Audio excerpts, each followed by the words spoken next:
Hi, my name's Cody. Welcome to the Man Unmasked podcast. Today, joined by my friend Paul, yet again. Hello. Partner in crime, mentor, friend. Today, we're going to be talking about a very relevant topic in my life right now, change and growth. Man, am I going through some change and some growth. We're going to talk about the inevitability of change, how we know that we're in change, which is pretty much all the time. What does it feel like? What does growth feel like? And essentially, we're going to talk about the fact that what got this phrase, what got me here, is not going to get me there. I've been increasingly aware of this tendency in life as life increases in complexity over time, and our problems as men mount, our responsibilities mount, the things that we're tending and caring for get more and more numerous. The skills that we need to develop in order to meet that new set of challenges or adversity needs to evolve over time. The skills that got us here will not get us there. We have to evolve. We have to grow.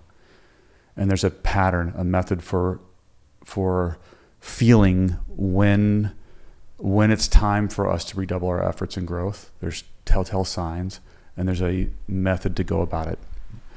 Today we're going to talk about growth and change as a topic, and we're going to talk about not only the inevitable nature of change,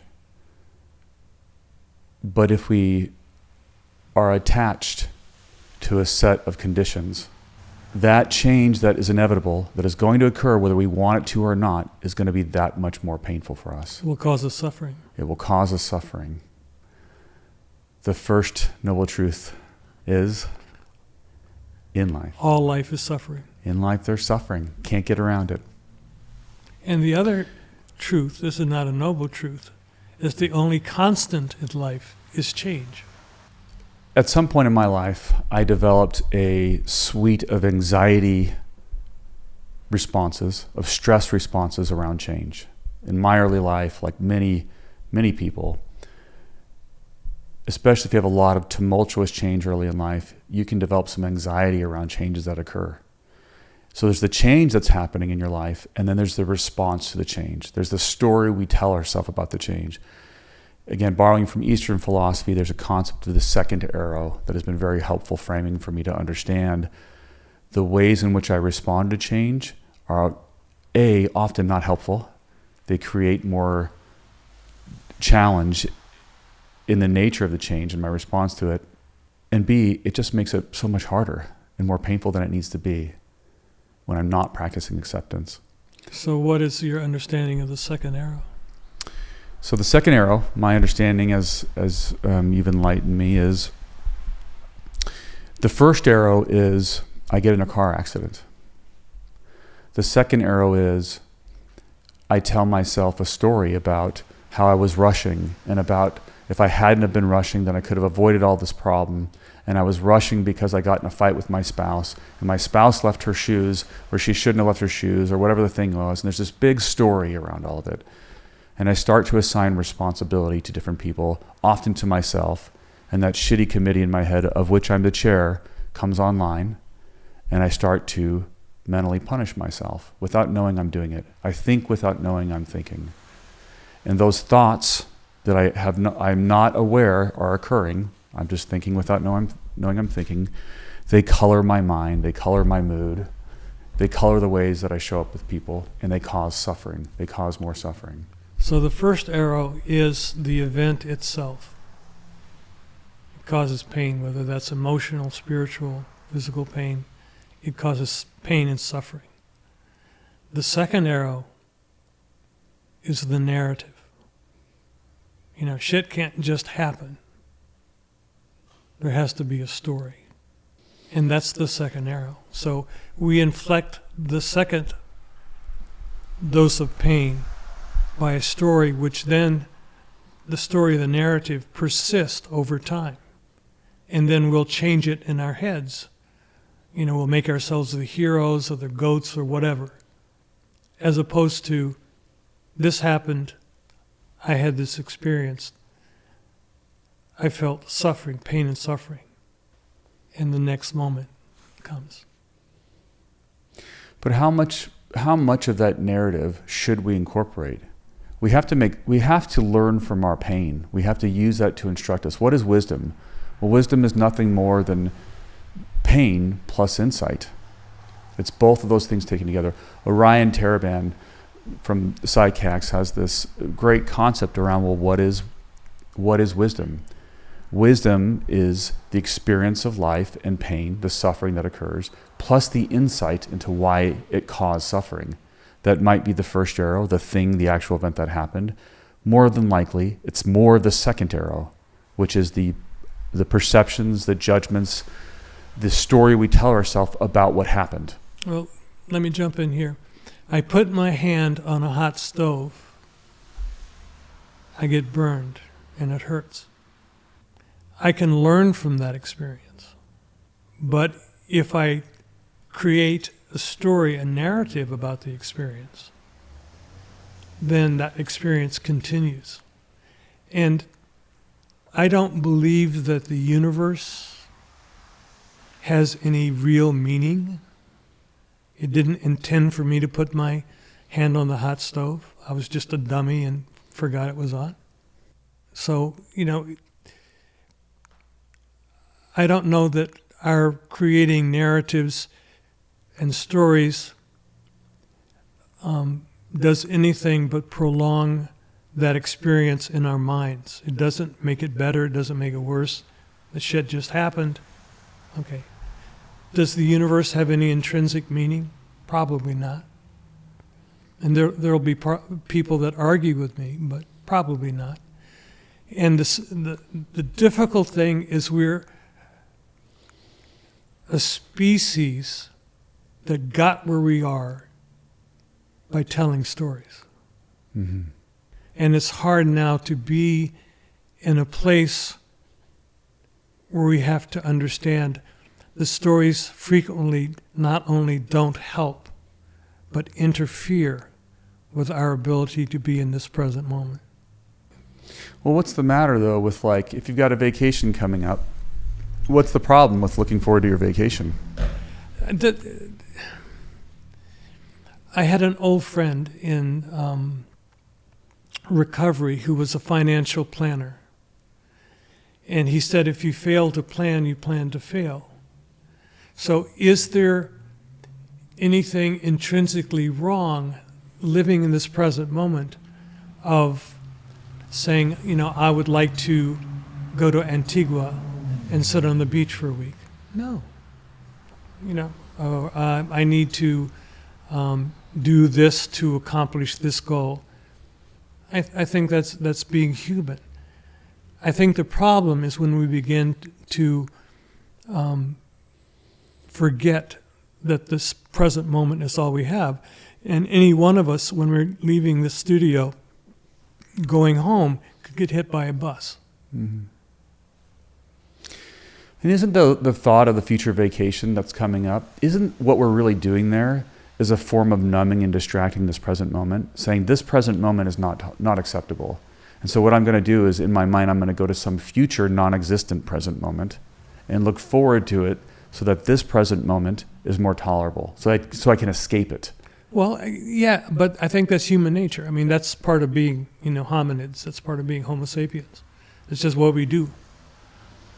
But to not become dependent on it, to realize that, my going to Antigua to sit on the beach could happen in the future. But I don't even know what's going to happen this afternoon. And more importantly, you're not conditioning your happiness on that future event occurring. Exactly. You're not self-sabotage. You're not making a contract with yourself to be less happy now until a certain set of consequences are met, and then you'll be happy in 2 weeks when you're in Antigua. But right now, you're just going to suffer through this thing. Yeah. I just burned my hand. So, I think about every time I have the tendency to want to jump into the future and live in the future, what I'm really doing is escaping the present, because I lack the emotional regulation to stay here in my current set of circumstances and deal with life on its terms. That's particularly hard when there's change occurring that I'm either A, not ready for, B, don't want. And both of those things are happening, have been happening for throughout my life, I've had cycles of change that happened, some of which was good, meaning I wanted it. Some of it was bad, meaning I didn't want it. Mm-hmm. But all of that change led to growth. It led to growth in a very specific way that I want to kind of try to unpack to some extent today. Of what is the catalyst for growth? When I think of a strong, capable, resilient future version of myself, the guy I'm trying to be, the guy I want to be, not the current guy who's flawed and, makes all kinds of mistakes. Just last night, I was talking to somebody I deeply care about some pretty contentious things. And I know these principles of emotional regulation, of using emotional discord as information about where I still am immature and not developed, where I still need to grow. I know all of that intellectually. And last night, I yelled at this person a couple different times in ways I'm not proud of, in ways I had to apologize for, embarrassed. What is that pain? What that's showing me? The reason that we change, for most men, it's pain. Whatever I'm doing or was doing is not working anymore. What do I need to do to make this situation, this part of my life better? Now there's a second motivation, and that's, why do men climb Everest? Because it's there. It's a challenge. My life would be better if I challenged myself to meet these goals. Go to graduate school, climb the mountain, move to a new city. That reminds me. But one is pain, and the other is kind of sort of pleasure. If I challenge myself, I'll feel like I've accomplished something, and I'll be worth more. Well, no, you're worth what you're worth, but that's kind of why we do it, I think. Well, and it reminds me of there is no pursuit of happiness, but there is happiness in pursuit. There is a certain degree of self-satisfaction of trying to pursue a goal that I'm not worthy to. I'm doing that now. And in all sorts of ways, the goal that I'm pursuing reminds me that I'm not prepared for it. I'm not yet that guy. I'm troubled when you say I'm not worthy. That's a fair point. That goes back to my old childhood things in which my acceptance was conditioned on my worthiness. We're all worthy. Now, the question becomes, innately, do I have the capacity to do this thing? I could never climb Mount Everest. It just ain't in the cards. Physically ever would I have been able to do that. But it's not because I'm not worthy, it's because I'm not capable. So the difference is so important. We are worthy of love and compassion and respect just by having been born. Okay? We can improve our lives by sharing, the love, loving kindness and compassion that we have in our hearts. And that brings us the thing that I think we're all searching for, which is joy. What brings you joy? Is it how much money there is in your bank? No. No one's going to come to my funeral because I lived in a nice house on Lake Michigan or I drove a nice car. They're going to come because I loved them. Mm-hmm. And they felt that love and compassion. So in life, I've learned this lesson that I'm either growing or I'm comfortable. That has been very true for me. I get to pick one. And I've gotten, again, Epictetus, I'll quote, "The unexamined life is not worth living." And I've, over the last 10 years, began to view more and more your way of seeing things, that adversity really is the proving ground. It's the testing ground. It's the whole Stoic idea of the obstacle is the way. The the impediment to action advances action. What stands in the way becomes the way. That these emotionally painful moments in our life, that is information.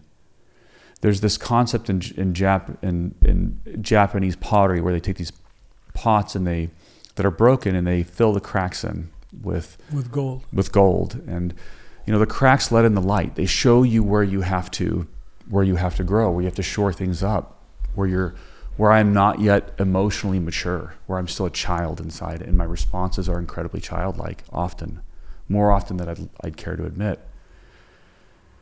And that, I think it's kintsugi, this practice the Japanese have of letting the light in through the cracks and then using those cracks, not covering them up, but filling them in, looking at the cracks as information, and then shoring them up. And what ends up happening is those cracks are filled with something far more beautiful and powerful and lasting. And to say this another way, you're not going to get anywhere without getting blisters, without getting calluses. And maybe Theodore Roosevelt said it best. You do what you can with what you have where you are. So if that's our outlook, we're going to love and serve with what we got, here. I think that's our job. And we're going to get blisters and calluses on the way. And without that pain, that suffering, without that motivation to be better, to get better, to help more, we don't grow. And what happens when we don't grow? We die. We stay stuck. We lead lives of quiet desperation. We continue in pain. Yeah. And who wants to be in pain? And, suffering, I think, is the catalyst for the growth. The change is going to happen no matter what. And when we go through change in life, often that is not of our own making and we don't want. Sometimes it's traumatic. Going back to attachments, the source of all suffering is attachment. And when we go through a trauma, a difficulty, I had a business, the last 3 or 4 years of my life have been taken up in this really very stressful learning experience in business in which I was put myself into a position for which I was not prepared. And all of my weaknesses and insufficiencies, my incompetencies, if I could use that word, were on full display in a way that was quite humiliating and humbling. And that information, that discomfort of not knowing what I was doing, genuinely not knowing what I was doing, was the catalyst for me to lean into these weak areas to try to grow. And what ends up happening then, a change occurs, you feel emotionally uncomfortable because of it. There's 2 responses to that. You can have some post-traumatic stress and continue to re-feel that stress, or you can have post-traumatic growth. The difference is the story we tell ourselves. There's the story again. It's not what happened, it's the narrative. It's the narrative. Yeah. I mean, does it really make any difference what the outcome of the business story is? The answer is no. That's not what the world teaches us. You will still have the same skills. The world doesn't teach us that. The world teaches us if it succeeds, I'm a success. If it fails, I'm a failure. But you're successful. Well, just by being alive, just by being here, just by having those skills, just by having the ability to recognize that you're having this problem, at the work site. That's success. The other part of success is, can I put this burden down? Will I still be okay? The Kipling poem, Rudyard Kipling. Can I meet success and failure and treat these 2 imposters the same? Can I give it my all, do the best I can, and then truly let go of the outcome? Be unattached to whether it succeeds or fails. It's the attachment again. So that I don't surrender my emotional well-being to external events over which I have limited control. So that I don't have to ride the emotional roller coaster. And when it succeeds, I'm a success and I feel great about myself. And when it fails, I'm a failure and I feel awful about myself. I don't want to resign myself to the emotional roller coaster anymore. I want to show up to what I'm doing the best that I can, listen to the emotional pain as information about where I need to grow, view that pain as the obstacle, the direction in which I need to move to grow, which is often not where I want to go. I've learned also that the right thing to do and the hard thing to do are almost always the same thing. Not always, but very commonly those two things are congruent. And I'm either growing or I'm comfortable. Again, I get to pick one. Change is inevitable. The growth is not. Not everybody's going to grow. Some people are going to get locked into a cycle of which I've been, where you feel the challenge in your life, the change that's occurring, you feel the emotional discord. Either you don't want it to happen, the aversion, or you're just not equal to it, like I wasn't for the business challenge I found myself in. We want to retreat. We want to go back to the way things used to be because that was comfortable and easy. Or we want to numb and distract. You've heard me use this analogy before.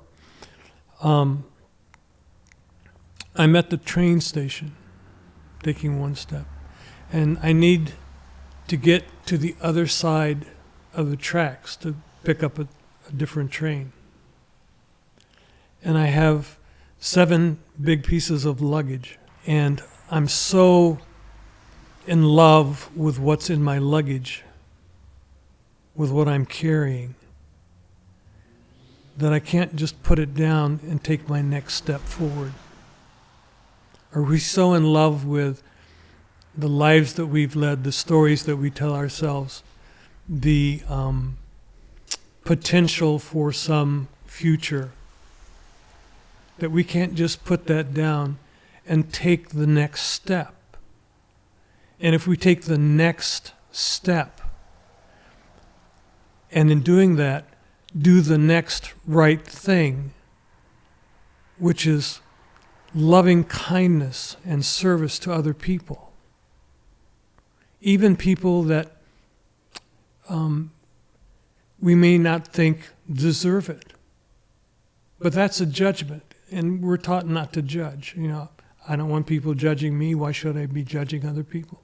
So can I just put the stuff down and take my next step and do the right thing? And that is I'm convinced in my life that if I do that, if I take the next right step and I do the next right thing and I focus on loving kindness, compassion, and serving others, that is what will bring me the thing I want most in my life, which is joy. It's not happiness. It's not contentment. It's not money. It's not having an easy life. It's not any of that. Joy. That's the bright spot that I'm aiming for when I take my next step. And it's real. How can you have joy in the face of changes that might be hard or painful? You've had some changes.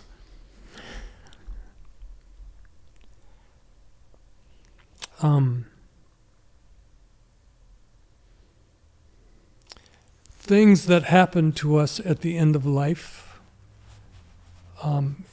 which I'm approaching, are frequently not easy. They're not comfortable. We may not be happy with the speed of the progression, but they're real. Sometimes the best testament we can make of what we truly believe is how we live in those last moments, weeks, months, days, years, who knows? Can I accept this change happening to my life and to my body? Yes, I can.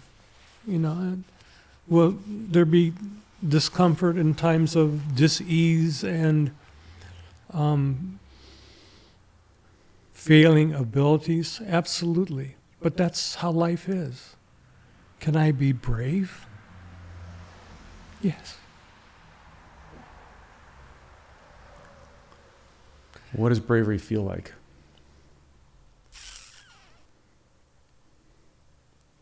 Oh, the easiest way is not complaining.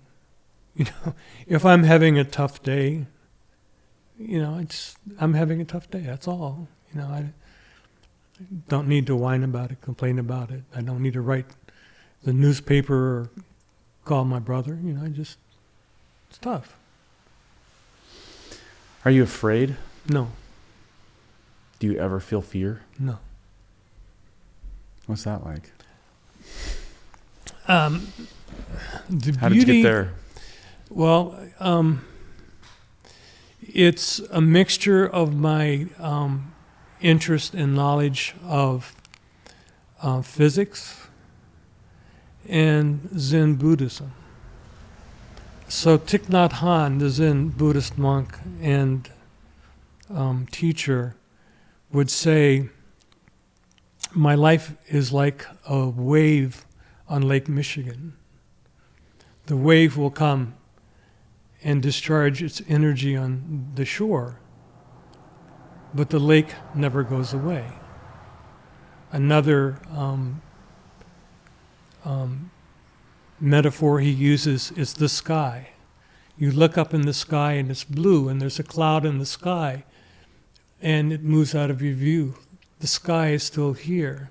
What physics teaches us is that energy in the universe is eternal. It is not created. It never goes away. It's there. So, do we know what happens to our energy when the transition occurs? No. Should I fear the transition? Was I aware of things before I was born? No. Will I be aware of things after the transition? Who knows? But there's nothing to be afraid of, I think most people fear the existential fear of not being awake, aware, having consciousness. I don't fear that. Yeah, like was a Mark Twain said, I'd been dead 1 billion years before I was born, and it didn't bother me in the slightest. Exactly. Something like that. Yeah. Exactly. But you've taught me a technique for sitting with discomfort, for sitting with fear, for sitting with pain or discord or negative emotions. Or anger, or any emotion. Or any emotion. What's your technique for that? The technique is not to run away from it. It's not to pretend it isn't there, it doesn't exist. The technique, as Thich Nhat Hanh would say, invite it for tea. What does that mean? So in the middle of your day, Sit with it. in the middle of the day, you're a man somewhere who's just had a coworker say something to him sideways, and he's feeling angry. Okay, this is going to take 90 seconds, so you have to say, excuse me a minute, and I got to use the washroom or whatever. So, you go someplace where you have some quiet, and you feel it. You let it completely indwell you. You feel it, and you sit with it. And yes, it's real. Yes, I feel you. I see you. I could be, I should, maybe I'm afraid. And after 90 seconds, about 10 short, deep breaths, that moment passes and the next moment occurs. And if I haven't created a narrative of why I should feel that emotion or why it wasn't my fault, if I didn't have a narrative, if I just felt it, I can let it go. And this is a practice. This is not something that we learn early in life. It's a practice. You learn how to let things go. It's acceptance. Did I want this? No. Could I have changed it? Probably not. It happened. Okay. Am I going to let that moment infect the rest of my day? I shouldn't. I don't have to. I can just say, I hear you, I see you, you're real. I feel you. Now, thank you. Whatever lesson that moment in my life was meant to teach me, okay. I got it. So, that's part of trying to connect to that. I think for most people who aren't used to that technique of sitting with discomfort. It's a practice. Well, what the difference is, I think people don't realize that they're thinking without knowing they're thinking all the time. Mm-hmm. And those thoughts, if they continue to perpetuate and people don't realize that they're not their thoughts, they're the awareness of their thoughts. Yes. They are not their emotions. They are the awareness of their emotions. Exactly. That reframing, though, is not natural. That took me a long time to really internalize. I am not my thoughts. I'm the awareness of them. I am not my emotions. I can just be aware of them and note them. I can feel them. And then feel them for 90 seconds. And after 90 seconds, the sympathetic chemical epinephrine will begin to go away from my body. It will begin to... And I know we're going to talk about this, but Viktor Frankl has that wonderful story of his life in the concentration camp. And he says the one thing that you cannot take away from a man is the moment between the experience, what occurred, and how I choose to respond to that experience.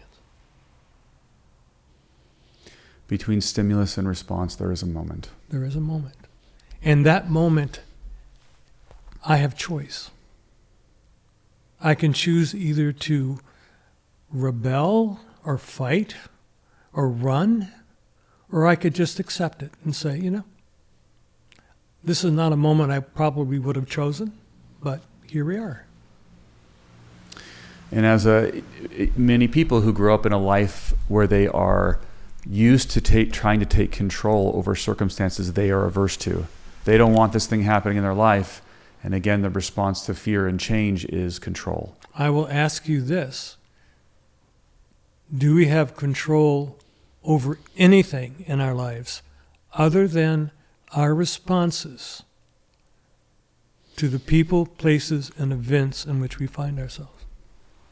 I would argue we probably don't have control over that deterministically. Free will is a different conversation, but I agree with you that that no, we have really only the illusion of control over other people. To suggest that I could control things would be to suggest that I could control any other person's thoughts or behaviors, and I just can't. Does many of our problems come because we want to exert control over things that we have no control over? That's a lot of it. That's the bulk of it, I would argue.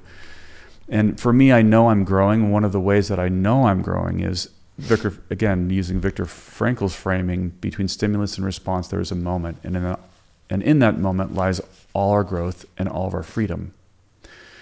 When the thing happens, do I still react internally with discord, anger? Do I still react impulsively and feel that heart rate up and that breath going? Or do I note that I feel that way, and take a breath, and let it begin to bleed off? And about the 300th time you go through that same experience, you have more freedom. You can just say, okay, it's happened again. And that's why I say there's no magic pill, there's no book that you can read. It's a practice. We get better because we work at it. We want to get better. We seek out help. But the way we do it is by focusing on what's uncomfortable. Yes. It is the discomfort that leads to the growth. To growth.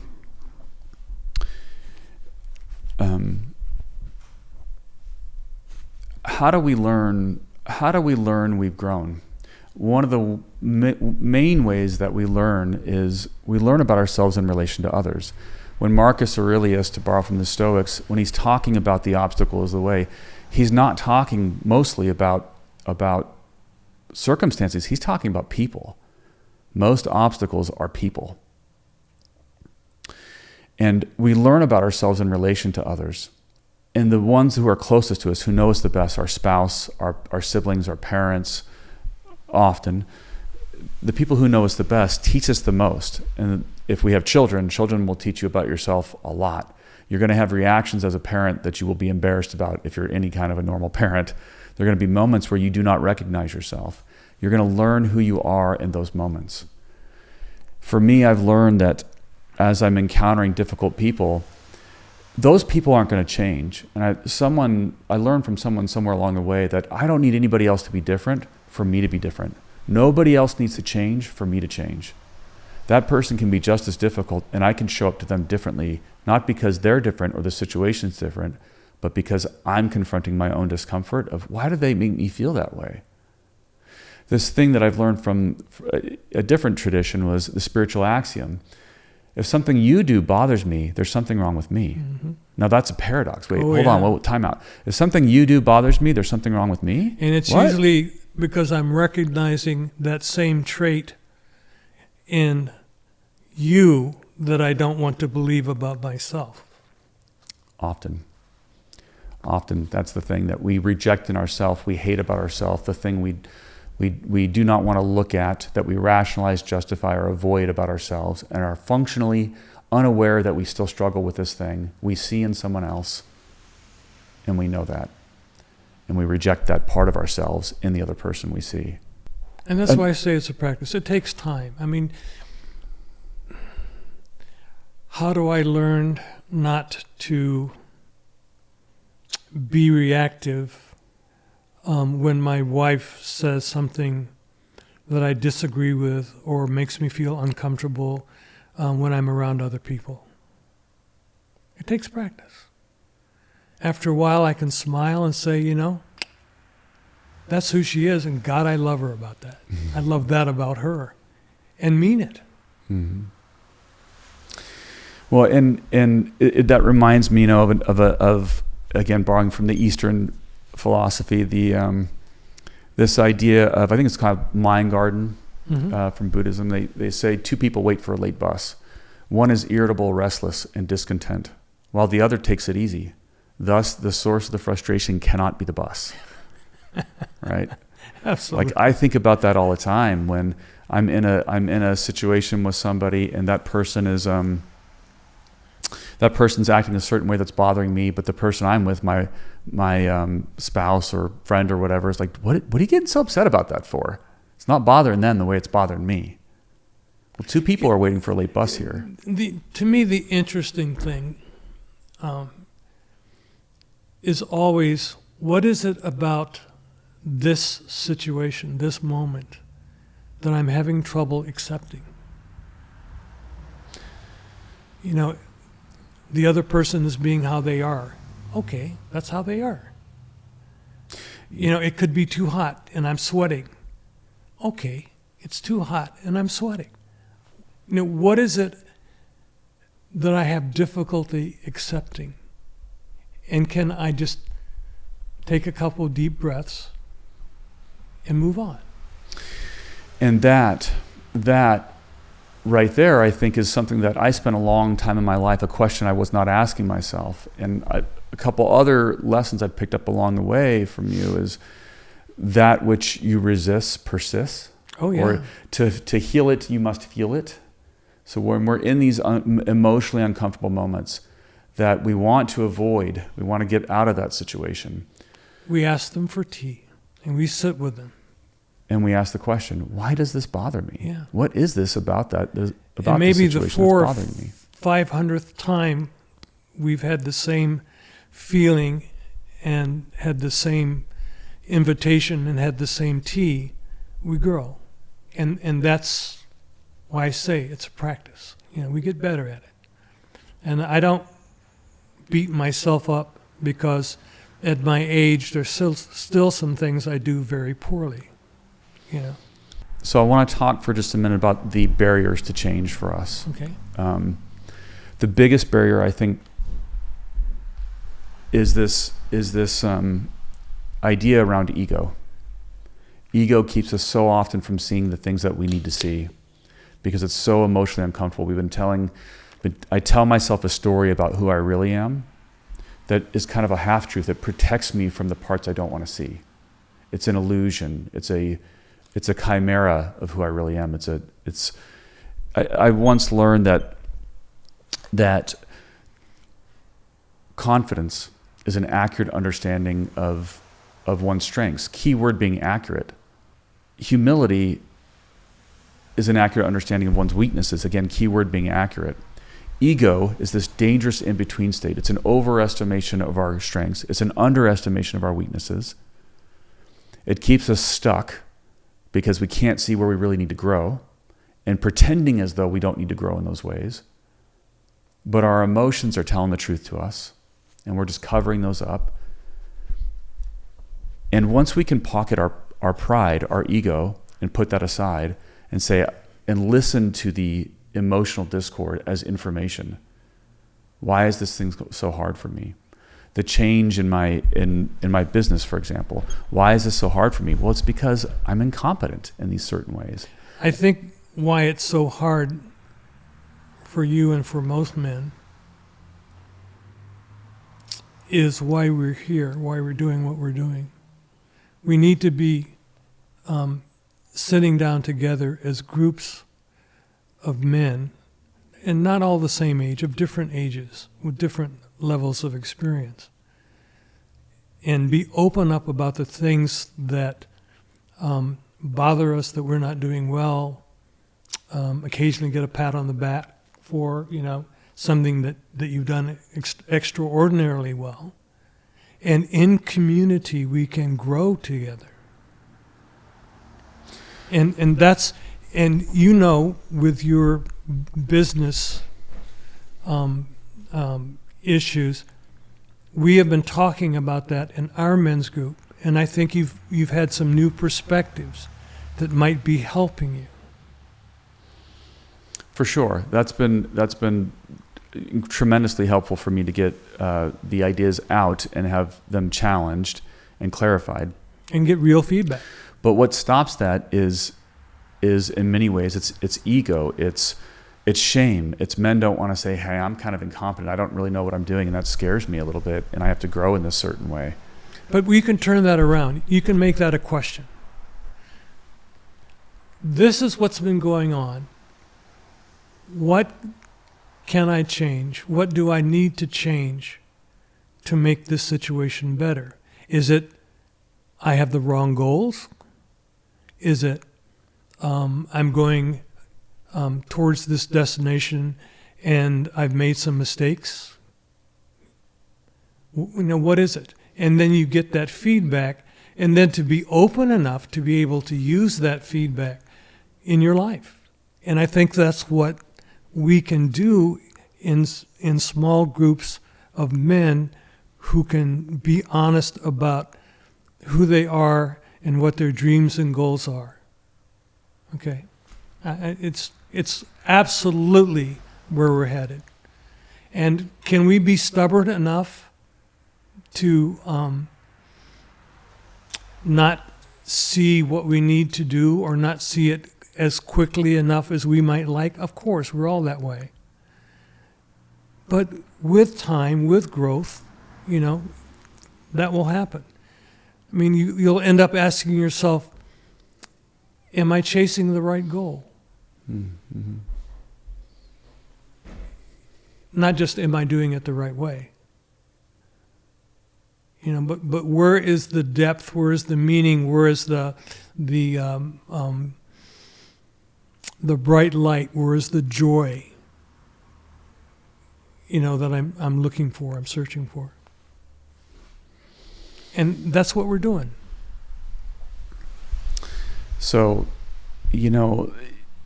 as men, I think there's this pattern where we continue to push the limits of our boundaries at times.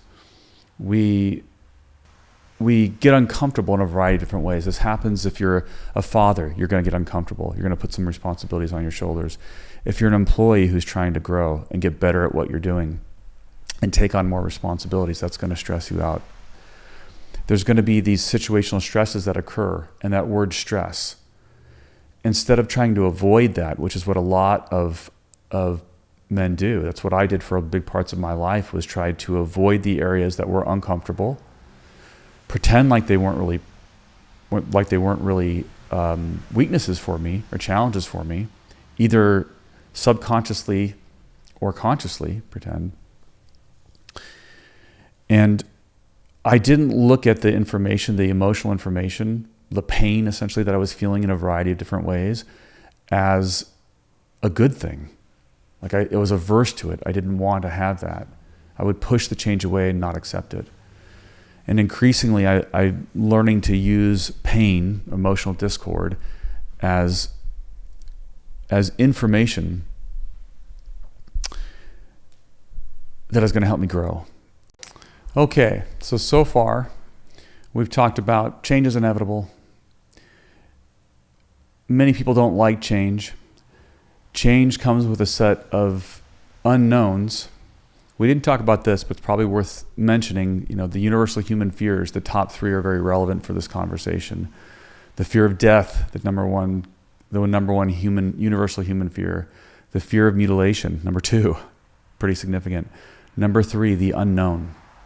Right up there with death and mutilation. Change occurs. People don't know what that means. The result, very naturally, is fear. That fear, that discord, is information. And the information should be, instead of avoided or numbed, it should be listened to. It should be sat with. It should be used as information about the direction in which we need to grow as humans. Growth is a natural outcropping of challenge. You do not become a powerful, resilient, strong, capable man without adversity, without discomfort, without challenge. These things are the necessary elements for growth to occur. Many of us have spent lives avoiding it, numbing, distracting. Many of us are dopamine sick or addicted. The sources of dopamine have never been more abundant.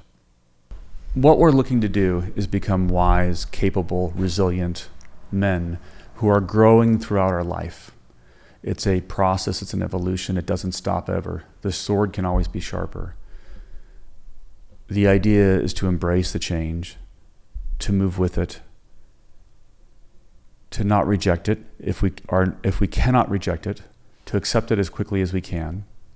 If there's something internal that we need to change in order to more fully meet that challenge, our job is to listen to the discomfort, to look at it as information, to sit with it, and then to use it as a catalyst to move on. To me, the interesting thing is we are so addicted to comfort that we would do anything. We won't change anything about our lives because however little, joy or comfort we have, we don't want to lose that. And what a difference life becomes when you say, I don't know what's around the corner, but I'm really looking to find out. I'm looking forward to finding out. I'm glad you said that. It reminds me of this really helpful story, this little book that I read called Who Moved My Cheese, about change in life. Great book. Spencer Johnson, who talks about change. And he talks about it in this metaphor of a maze with a cheese station. And there are 4 characters, 2 little mice, Sniff and Scurry, and 2 little people the size of mice, Hem and Haw. And they describe the 4 universal changes or responses that we have to change in life. And one of the most powerful parts of that book is when one of the characters leaves, there's a character who stays behind, who is used to his comfort. He does not want to leave this comfortable little situation he finds himself in. And he is afraid to go back out into the maze and go look for new cheese, even though the place he's in has no more cheese left. It has no more of what he wants. He's so afraid to leave. And he can't leave. He's just too used to the comfort and the complacency that he's in. And the thought of doing something different is just intolerable to him. And his friend leaves first. And his friend says, I know that Hem is the friend who stays. I know that eventually Hem is going to come looking. And so he writes a question on the wall in the maze. And that question is the question that leads to growth. And the question is, what would I do if I wasn't afraid? What are the decisions in life that we need to make if we weren't afraid? Most of the time we know what we need to do. We know what the next right thing is. But the barriers to that are ego. The barriers to that are comfort. The barrier to that is shame. What would other people think of me if I did this thing? And one of the biggest barriers is we believe we know what will happen when we do or don't make this change. So if I do this, X is going to happen. You don't know that. All you know is that the next moment is going to be different. And if I can accept that the next moment is going to be different, because I don't have any choice, it is going to be different. And if I can shift my perspective from being afraid of the next moment being different to saying, oh, wow, it could be wonderful. Who knows? And even if it's not, I've been just fine. Every single one of those moments that was difficult and painful and I didn't want in the moment, I was okay through. Yeah, I have the strength and the internal resiliency to meet whatever that moment brings. And the tougher that moment is, and the more I learn, the better I am. And the more I can help others that are going through the same thing. Resilience. Yeah. Capability. Pain is a good thing. It is the catalyst. Let's lean into it. Of change, yeah. If you're a man who's in pain, looking to use that pain as the catalyst for growth, to become a better version of yourself, more resilient and capable, able to meet the demands of your life on its terms, not yours, so that your shoulders are broader and your challenges don't change. You change. You show up to them differently. Join us. Thank you.